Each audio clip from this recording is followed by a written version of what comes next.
ये मत कहो खुदा से मेरी मुश्किलें बड़ी हैं, मुश्किलों से कह दो मेरा खुदा बड़ा है। कितनी अच्छी लाइन है और सच भी है। दिन की शुरुआत करने से पहले अपने भगवान का शुक्र अदा करें। हेलो हेलो जी, राम राम जी, कैसे हो आप सब? उम्मीद करते हैं आप सब भी बहुत बहुत अच्छे होंगे, स्वस्थ होंगे, मस्त होंगे। और स्वागत है आप सभी का एक बार फिर से एक और खूबसूरत सी सुबह के साथ नए व्लॉग में। तो जी अभी टाइम हो गया है, सुबह के 4 बज गए हैं और दिन है मंगलवार का और तारीख है 2 सितंबर। तो यहाँ पर मैं उठ गई थी और उठने के बाद तुरंत ही मैंने अपना गेट खोल दिया है और बाहर खड़े होकर देखा तो भाई 3-4 दिन से लगातार झमाझम वाली बारिश शुरू हो रखी है और पूरी रात हो गई, राम बरसने लग रहा है भाई, थमने का नाम नहीं है। बहुत ज़्यादा अब की बार तो बारिश हो रही है और बारिश ने भाई चारों तरफ से ना बुरा हाल कर रखा है। खास तौर पे पंजाब में भाई, तो भाई जब भी देखते हैं यूट्यूब खोलते हैं तो बस यही खबर मिलती है। पंजाब में कितने सारे घर गांव में डूब चुके हैं और देखते ना भाई आंखों में पानी आ जाता है। उन सबको जब देखते हैं और महसूस करते हैं अगर हम उनकी जगह होते तो क्या होता भाई। यही तो बोलते हैं जब भी शुरुआत करो दिन की तो भगवान का धन्यवाद जरूर करें, क्योंकि पता नहीं चलता मिनटों में क्या से क्या हो जाता है। तो यहाँ पर भाई हमारी भी दिन की शुरुआत हो चुकी है आप सभी के साथ, तो बने रहिए आप लास्ट तक। तो मैंने जैसे अपना ब्रश वगैरह मैं करके आ गई थी और मैं 1 लोटा पानी का अपने मेन दरवाजे पे भी डालकर आ गई थी। जब भी आप ना अग्निदेव को मतलब प्रकट करो, जब भी आप गैस चूल्हा जलाओ ना, तो भाई अग्निदेव का भी धन्यवाद करें और उनको भी प्रणाम करें। तो यहाँ पर जैसे मैंने दही भी जमा रखी है, लस्सी भी लोनी है पतीले में, ये सब भी काम करना है। और साथ में मैंने लाल मिर्च भिगोई थी रात को, जिसकी मुझे चटनी कूटनी है। और साथ में साबुत जो मूंग दाल है वो भी भिगो रखी है, फूल चुकी है और ना थोड़ी सी वो फूट भी गई हैं। जिसको भी खानी होगी खा लेंगे, नहीं तो मैं दाल बनाऊंगी। और यहाँ पर मैंने अपने लिए 1 गिलास गर्म पानी कर लिया है और केशव पापा अभी उठे नहीं है और घर पे रहेंगे, क्योंकि कई दिन से लगातार बारिश हो रही है और ये भी घर पे ही हैं। पर मेरा उठने का टाइम यही होता है, मैं इतने बजे उठती हूँ। और कुछ ना जैसे मेरी तबीयत भी ख़राब हो रखी है 2-3 दिन से, तो जैसे मैं दवाई खा रही हूँ भाई तो बिल्कुल भी नींद नहीं आ रही मुझे। तो मैं 2-2:30 बजे की उठी हुई थी और फिर मैं बस ये देख रही थी कि कब 4 बजे और मैं उठूँ। तो यहाँ पर 2-3 दिन से मेरी हालत भी बहुत ज़्यादा ख़राब हो रखी है और आवाज़ से भी आपको पता लग रहा होगा। तो बस ना मैंने अपना पानी वगैरह पिया, बैठ के 15-20 मिनट मेडिटेशन किया और उसके बाद मैं अपने लगी थी घर के काम पे। तो जैसे ये सब करते करते 4:30 बज गए थे और आज कहीं जाना तो है नहीं, घूमना फिरना तो कुछ है नहीं, क्योंकि बारिश हो रही है पूरी सड़क पे, बाहर गिल्ला गिल्ला हो रखा है। तो मन भी नहीं है जाने का और ना ही मेरी हिम्मत थी जाने की। तो भाई यहाँ पर मेरे घर के जो काम है उनकी शुरुआत हो चुकी है। तो सबसे पहले तो जैसे अभी मैं झाड़ू लगाऊंगी और ये आटा रखा था इस कट्टे में, तो ये मैंने टंकी में डाल दिया है और इस कट्टे को जैसे धो धा के फिर से मैं रख दूंगी। तो यहाँ पर लगी थी मैं झाड़ू लगाने के लिए। अभी ना कई दिन पहले वाली वीडियो में एक बहन का कमेंट आया, उसने कहा कि सभी औरतें बोलते हैं कि सुबह उठो ये करो वो करो, चौचलाई करती हैं, हमारी लाइफ है हम चाहे कितने बजे भी उठें। तो भाई आपकी लाइफ है, आपकी मर्जी है, आप चाहे कितने बजे भी उठो, चाहे 8 बजे उठो, चाहे 6 बजे उठो, चाहे आप 10 बजे उठो, चाहे आप उठो भी ना, वो आपकी मर्जी है। और ये ऐसे शब्द भी ना वो औरतें बोलती हैं जिनके घर में काम करने वाली होती है, जो कामचोर होती हैं। हाँ, तो मैं यही कहूँगी कि जो कामचोर होती है ना वो यही शब्द बोलते हैं कि हमारी मर्जी, हम चाहे कितने बजे भी उठे, हमारी लाइफ है। जो घर गृहस्थी संभालने वाली औरत होंगी ना, जिसके बच्चे होंगे पढ़ने वाले, स्कूल में जाने वाले हैं, तो वो भाई टाइम पर ही उठेगी और वो कोशिश ये करेगी कि मैं भी जल्दी उठूं। भले ही देखो सब में आलस आता है, दिक्कत होती है थोड़ी सी उठने में, क्योंकि सुबह का टाइम ऐसा होता है जो नींद से भरा होता है। इतनी नींद ना रात भर में नहीं आएगी जितनी नींद आपको सुबह के टाइम पे आएगी। और फिर भी हम कोशिश करते हैं कि हम जल्दी उठें और अपने काम टाइम पर करें और बच्चों को भी हम ना टाइम पर स्कूल में भेज दें। तो भाई जिनके घर में काम करने वाली होती है ना, दरानी जेठानी और जो कामचोर होती हैं, वही बोलती है शब्द की हमारी मर्जी, हम चाहे कितने बजे उठें। और चाहे उनके बच्चे नहीं हुए होंगे, चाहे उनकी शादी नई नई हुई होगी, वही शब्द ऐसे बोल सकती है। नहीं तो मेरी वीडियो पे सभी बहनें बहुत प्यारे प्यारे कमेंट करती हैं, कोई एक आधी आ जाती है ऐसे नेगेटिव कमेंट करने वाली, नहीं सबसे कोई फर्क नहीं पड़ता। मैं यहाँ पर अपनी दिनचर्या शेयर करती हूँ, ना तो कि मैं किसी का देखा देखी कर रही हूँ। मेरी जो वीडियो होती हैं वो रियल होती हैं, ना मैं कोई दिखावा कर रही हूँ किसी चीज़ का। और मुझे सुबह 4 बजे उठना भाई बहुत ही अच्छा लगता है और मैं ना ही कभी अलार्म लगाती हूँ, क्योंकि गांव में तो वैसे भी भाई 4-4:30 बजे उठ जाते हैं। वही ना, जैसे गांव में गुरुद्वारे भी हैं भाई, मंदिर भी हैं, इनकी आवाज़ आनी शुरू हो जाती है और मुझे बहुत अच्छा लगता है। सुबह का जो टाइम होता है ना वो पावरफुल होता है, इसमें बहुत ज़्यादा एनर्जी होती है और ऑक्सीजन भी बिल्कुल फ्रेश होती है। तो मैं सुबह बाहर भी टहल के आती हूँ, घूम फिर के आती हूँ 15-20 मिनट। अपने लिए भी, खुद के लिए भी टाइम निकालना बहुत ही ज़रूरी होता है और अकेला रहना भी बहुत ही ज़रूरी है, आधा घंटा 1 घंटा, क्योंकि पूरे दिन हम ना भाई वही घर के काम धंधों में जिक जिक में पड़े रहते हैं और वो सभी से हम कनेक्ट हो जाते हैं। तो भाई जितना भी टाइम आपको मिले ना, अकेला भी रहना बहुत ही ज़रूरी है। ऐसी बात नहीं कि हम सबसे ही कनेक्ट रहें पूरा दिन। और आपने कभी सोचा है कि आप 4 बजे का ही क्यों टाइम बोलते हैं कि सुबह 4 बजे उठो? कोई ये नहीं बोलता कि 2 बजे उठो, 12 बजे उठो, 1 बजे उठो, 3 बजे उठो। 4 बजे को ही क्यों बोलते हैं? तो भाई 4 बजे को कुछ खास होगा तभी तो बोल रहे ना। क्योंकि इस टाइम ना देवी देवता हमारे आस-पास ना भ्रमण करना शुरू कर देते हैं। ये बहुत ही पवित्र टाइम होता है। और जो इस टाइम उठता ना भाई बिना उठाए किसी के, वो भाई सच्ची में भाग्यशाली होता है। और जो हम हाउसवाइफ होते हैं ना भाई, हमको भी बहुत सारे काम करने होते हैं। घर के काम धंधे के अलावा भी बहुत सारे काम होते हैं छोटे मोटे से, जो हमें टाइम पर ही करने होते हैं। जब घर के जो मेन काम होते हैं वो निपटेंगे तभी तो हम दूसरे जो काम होते हैं एक्स्ट्रा उनका लिए हम टाइम निकाल पाएंगे। तो थोड़ा बहुत ना जल्दी उठने की आदत हमें डालनी चाहिए। चाहे आप उठो 5 बजे, चाहे उठो आप 4 बजे। थोड़ा सा आप अपने हिसाब से उठिए कि मुझे मेरे काम किस तरीके से होंगे, कितने बजे मैं उठूँगी तब जाके मेरे काम होंगे। तो मेरा उठने का टाइम ये होता है क्योंकि मैं अपने घर के हिसाब से उठ रही हूँ। क्योंकि मेरे हस्बैंड भी जैसे सुबह काम पे जाते हैं जल्दी, तो मैं उनके साथ उठ जाती हूँ और मैं अपने फिर काम पे लग जाती हूँ। थोड़ा बहुत मुझे अपने लिए भी टाइम निकल पाता है, निकाल लेती हूँ मैं, और फिर मैं अपने घर के काम पे लग जाती हूँ। फिर बच्चों को भी तैयार करना होता है। घर में कितने काम होते हैं भाई, गिनती नहीं होती है।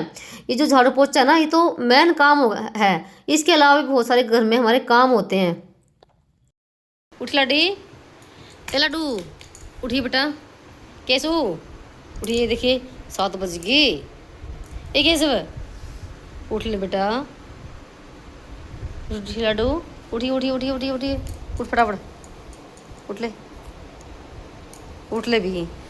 श्लोक खड़ा हो फटाफट, उठ ले बेटा। देख कितना बढ़िया मौसम हो रहा है बाहर। उठ गया रे लाडू, गुड मॉर्निंग। बाबा ने गुड मॉर्निंग बोल दे। और 5:30 बजे का टाइम हुआ था और मैंने जैसे सब्जी भी जैसे चीर ली है भिंडी की, और यहाँ पर कुंडी में चटनी भी कूट दी है और प्याज भी कट कर लिए हैं। और जो लस्सी थी वो भी मैंने बिलो दी है। बर्तन हो रखे हैं सीख में बहुत सारे, वो भी मांजूंगी। और अभी क्या हुआ मेरे साथ, जैसे मैं चटनी कूट रही थी ना भाई, तो छींटा लगा आँख में एकदम से मिर्च का। अभी दिखाती हूँ, मेरी आँख ना लाल हो रखी है। और इन्होंने चाय बनाई थी, तो चाय ये तो अपने लेके चले गए थे अंदर, और मैं अभी चाय पीऊँ बैठ के। तो देख सकते हैं भाई मेरा चेहरा बिल्कुल लाल हो रखा है एकदम से ना। जब कुंडी में चटनी कूट रही थी ना, एकदम से छींटा लगा भाई आँख के अंदर। तो पता जी, मिर्च का छींटा लगता ना आँख में, क्या हाल होता है। तो भाई बहुत ज़्यादा बुरा हाल होता है। तो बैठ के आराम से चाय पी, और उसके बाद काफ़ी देर के बाद आपसे मिल रही हूँ। तो नहाना धोना मेरा हो चुका था। और जैसे फिर मैं यहाँ पर आ गई थी मंदिर में। पहले मंदिर में पोछा लगाऊंगी और फिर उसके बाद दिया बत्ती करेंगे, फिर करेंगे खाने की तैयारी। तो मैंने बीच में आपसे बात करते करते भी बहुत सारे अपने काम निपटा लिए हैं। जैसे एक दिन पहले मैंने कपड़े धोए थे, तो भाई बारिश के मौसम में कपड़े धोना और सुखाना बहुत ज़्यादा मुश्किल हो जाता है। धो तो हम लेते हैं, पर सुखाने की बहुत ज़्यादा दिक्कत बढ़ जाती है। तो एक दिन है ना, पूरा दिन कमरे में पंखा चला तब जाके वो सूख पाए थे। तो उनको मैं समेटूंगी बाद में, सारा काम करने के बाद प्रेस करूँगी।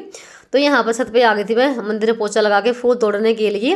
तो अभी ना जैसे थोड़ी बहुत अभी भी बारिश आ रही है, तो यहाँ पर मैंने थोड़े से फूल तोड़ लिए हैं, एक कटोरी भर ली है। तो फ्रेश फूल लेकर आ गई थी मंदिर में चढ़ाने के लिए।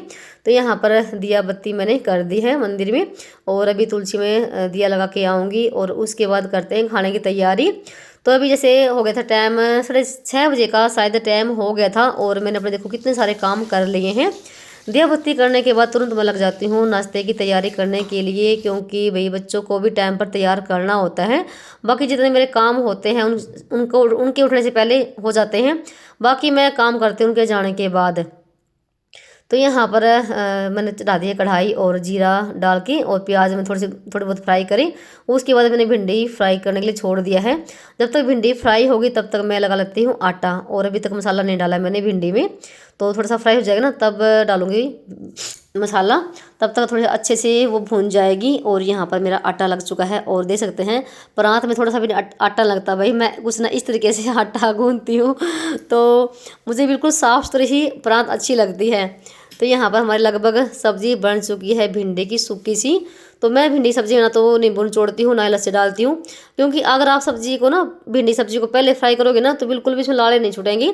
तो आटा लगा दिया, सब्जी बन चुकी थी, और यहाँ पर जैसे केस हो तो तैयार होके आ गया था। फिर कहने लगे मम्मी मेरे सिर में मालिश कर दो तेल की, तो उसकी सिर में मालिश कर रही हूँ। और लोग देखो अभी ना जैसे उठ गए थे एक बार, तो फिर से चद्दर ओढ़ के सो गया, क्योंकि ठंड इतनी हो रखी है, बिना पंखा भी नींद आ जाती है आजकल। जैसे भाई 5-6 दिन हो गए लगातार बारिश बढ़ रही है, तो वही देख रही थी मैं कहीं इसको बुखार ना हो गया हो, क्योंकि ये लेट गया था। और अभी जैसे नहा के आएगा और केसों के बालों में तेल की मालिश मैंने अच्छे से कर दी है और अपने हाथ अच्छे से धो लिए हैं। उसके बाद मैं लगी थी रोटी बनाने के लिए, और जैसे सभी का नहाना धोना चला हुआ है, केसु तो तैयार हो गए हैं। जैसे वो तैयार होने के बाद ना फिर जैसे वो भी दिया बत्ती करता है और जैसे शिवलिंग पे जल चढ़ा के आता है। तो यहाँ पर मैं पहले लगाऊंगी केसु के लिए प्लेट, और सभी फिर बाद में सारे खाते रहेंगे। तो पहले रोटी मैंने बना दी है गाय की, तो केसु जैसे गाय को रोटी भी देकर आ जाएगा। पहले रोटी हमेशा गाय की निकाले, और जो लास्ट की रोटी होती है वो निकाले कुत्ते की। तो उसके बाद ही आप खाना शुरू करिए। तो यहाँ पर मैंने रोटी बना दी है, और इधर मैं लगा रही हूँ केशव के लिए और उसके पापा के लिए। तो लस्सी के साथ रोटी खाएंगे, तो चाय से भी मना कर दिया और दूध से भी मना कर दिया। केशव ने कहा मम्मी हम लस्सी के साथ रोटी खाएंगे, ताज़ी लस्सी है। तो यहाँ पर सबको मैंने नाश्ता दे दिया है। उसके बाद रोटी में सारी बन चुकी थी, और दोनों बच्चों के मैंने टिफ़िन भी कर दिए हैं पैक। और ना श्लोक ने अपना डब्बा का जो ढक्कन है ना वो तोड़ दिया भाई, टूट गया अपने आप ही। उसने तो नहीं तोड़ा, पता नहीं कैसे टूट गया है। इस पर लगानी पड़ेगी फेविकोल वगैरह कुछ। तो दोनों टिफ़िन पैक कर दिए हैं, और अब बारी है श्लोक की। तो श्लोक के लिए मैं यहाँ पर प्लेट लगा रही हूँ, वो खाएगा मलाई के साथ। और सब्ज़ी शायद वो ना भी ले, फिर भी मैं लेके जा रही हूँ, अगर लेनी होगी तो ले लेगा, नहीं तो फिर रख देंगे। और लस्सी ले ली मैंने। और यहाँ पर टाइम दे सकते हैं भाई, 7:35 हो गई है, और इनके बैग हो गए हैं तैयार, और ये भी तैयार हो गए। फिलहाल बस के आने में भी टाइम काफ़ी सारा बाकी है, कम से कम 20-25 मिनट बाकी है। तो इनकी बस ना अब 8 बजे आती है, 8 से भी ज़्यादा ही टाइम हो जाता है, क्योंकि जब से बारिश शुरू हो रखी है ना भाई, तब से इनकी बस लेट ही आ रही है, क्योंकि सभी सड़कें पे पानी पानी बुरा हादसा होता है ना, इस वजह से इनकी बस लेट आती है। और तब तक मैंने अपने घर के काम निपटाना शुरू कर दिया है, और केसो कर है अपने थोड़ा सा रिवीजन बैठ के। और यहाँ पर सबसे पहले तो मैंने बर्तन मांजना शुरू कर दिया था, और बर्तन भी मेरे सारे साफ़ हो चुके हैं। तो यहाँ पर 15-20 मिनट में सोच रही हूँ कि मेरे रसोई का जो भी काम ना वो मैं फटाफट से साफ़ कर दूँ, उनके स्कूल का जब तक टाइम होगा। तो बर्तन मेरे साफ़ हो गए थे। उसके बाद मैंने सिंक को भी अच्छे से रगड़ रगड़ के साफ़ कर दिया है, और स्पंज से मैं जितने भी जहाँ जो ये एरिया ना सिंक वाला सारा ही साफ़ कर दूँ, क्योंकि गिल्ला रहना, अगर गिल्ला रहता ना ये वाला एरिया, तो फिर दीवारों में भी सील से चढ़ जाती हैं। और आजकल तो वैसे ही भाई सील चढ़ गई है, बारिश की वजह से दीवारों में भी दीवारें पूरी गीली गीली सी हो गई हैं। उसके बाद नंबर आता है गैस का। तो गैस को साफ़ किया, और काउंटर को भी मैंने साफ़ कर दिया है। तो चकड़े बेलने जो होते हैं वो मैं लास्ट में मांजती हूँ, सबसे पीछे जब बर्तन मेरे मन जाते हैं। तो यहाँ पर मैंने काउंटर भी साफ़ कर दिया है, और मुझे अब करना है नीचे वाला एरिया साफ़, यानी कि जो बॉक्स के जो दरवाजे हैं ना इनको साफ़ करूँगी। थोड़ी सी ये भी हो रहे थे, इन पर भी निशान से पड़े हुए थे। जैसे जब भी हम खाना बनाते हैं तो देखो हमें खाना बनाते बनाते कुछ ना कुछ निकालना पड़ जाता है, और वही हमारे हाथ ना इन पर लग जाते हैं, और निशान से भी देखते हैं। और उनको ज़्यादा टाइम नहीं लगता भी साफ़ करने में, सिर्फ ना 10-15 मिनट ही सारे मुझे लगे होंगे इनको साफ़ करने में, पूरी रसोई को। अगर आप ना हर काम के लिए 10-10 मिनट भी निकालोगे ना, तो आपका घर बिल्कुल साफ़ रहेगा, बिल्कुल भी आपको ज़्यादा मेहनत करने की ज़रूरत नहीं पड़ेगी। तो यहाँ पर सिर्फ मैंने 20-25 मिनट में रसोई बिल्कुल साफ़ कर दी है। बर्तन भी मेरे मन चुके थे, और जो दरवाजे हैं बॉक्स के ऊपर के भी और नीचे के भी बिल्कुल साफ़ कर दिए हैं। तो देख सकते हैं रसोई बिल्कुल साफ़ हो गई है, और बज गए थे 8। अभी इनको मैं छोड़ के आऊँगी, बाकी जो मेरा काम रह गया है वो करूँगी आने के बाद। और फिलहाल अभी बारिश तो थम गई है, थमी तो क्या है, वैसे ही थोड़ी देर तो जैसे बारिश थम जाती है, फिर से शुरू हो जाती है, यही चलता है पूरा दिन, कभी आ गई कभी थम गई। तो बच्चों को बिठाने के बाद ना जैसे घर पे आते ही लगी थी मैं पोछा लगाने के लिए। तो मैं सोच रही कि मेरा काम ना वो 9 बजे तक बन जाए, और मुझे फिर ना और कामों के लिए भी टाइम मिल जाए। तो जैसे कपड़े भी मुझे आज समेटने हैं, कपड़े मेरे बहुत सारे हो रखे हैं, इन पर प्रेस करूँगी। और अभी तक मैं नाश्ता भी नहीं किया है, सारा काम करने के बाद ही मुझे तसल्ली से आराम से खाना नाश्ता करती हूँ। तो यहाँ पर मेरा पोछा ना पूरे घर में लग चुका था, और पोछा लगाने में ना मुझे वही आधा घंटा लग गया था। अब आपको दिखाती हूँ कितना टाइम हुआ होगा। तो कम से कम मुझे आधा घंटा लग जाता। देखो पूरी पैड़ियों में लगाना पड़ता है मुझे, ऊपर से लेकर नीचे तक, और भले ही छोटा घर क्यों ना हो मेरा, फिर भी देखो टाइम लगता है। और 3-4 बार तो मुझे बाल्टी का पानी बदलना पड़ता, तब जाके लगता है। और आंगन में भी मैं पोछा लगाती हूँ, क्योंकि धोती तो नहीं हूँ, धोए तो मुझे 2 दिन हो गए। 2 दिन पहले जैसे तेज़ वाली बारिश आई थी, और तब मैंने धोया था ये। तो यहाँ पर मेरा पोछा हो गया था कंप्लीट। तो पोछा मेरा लग चुका है, और मैट भी मैंने झाड़ के यहाँ पर बिछा दिया है, और साथ में लगा दिए हैं पर्दे। कपड़े आज धोने हैं नहीं, जो कपड़े पड़े हैं उनको ही समेटूंगी, क्योंकि सूख चुके हैं। और आजकल ना ऐसा मौसम हो रखा है भाई, जैसे ना सर्दियों में होता है ना, धूप को हम देखते हैं कि धूप निकलेगी, वही आजकल मौसम चला हुआ है। और देखो टाइम भी भाई 8:45 बजे का हुआ है, और यहाँ पर मेरा सारा काम हो गया। फिलहाल कपड़े पड़े हैं बेड पे, इनको भी संगवाऊंगी, और अभी चाय बनाऊंगी और नाश्ता करूंगी। और पोछा लगाते लगाते मैंने मेरे बीच में दूध भी गर्म किया है, तो दूध भी मेरा गर्म हो चुका था। और साथ में अभी टमाटर लिए थे बीच में, वो भी मैंने धो के रख दिए हैं। और मीडियम से ली थी भाई मैंने मैट, अभी दिखाती हूँ आपको। तो ये ना मैं मीडियम से मैट लेकर आई थी, ये 50 रुपये की और काफ़ी बढ़िया है। तो यहाँ पर अंदर कमरे में डाल रखी है। तो अंदर वाला कमरा बिल्कुल साफ सुथरा हो रखा है। और जब धूप निकलेगी भाई तब मुझे ये बेडशीट भी धोनी है। देखते हैं कब धूप निकलेगी, ऐसे मौसम में तो भाई धोए नहीं जाएंगे। और टाइम देख लीजिए भाई, 9:30 का हुआ है और मेरा सारा काम फिलहाल हो गया है। जो मेन काम होता है ना सुबह का, जो रूटीन होता है मेरा, वो यहाँ पर मेरा कंप्लीट हो चुका था और घर बिल्कुल साफ़ हो गया है भाई। सारा काम मेरा हो गया है और वीडियो को हम लोग करते हैं एंड, और मिलते हैं आप सभी को एक और नए व्लॉग में। तब तक के लिए बाय बाय, राम राम जी। अपनों का ख्याल रखना।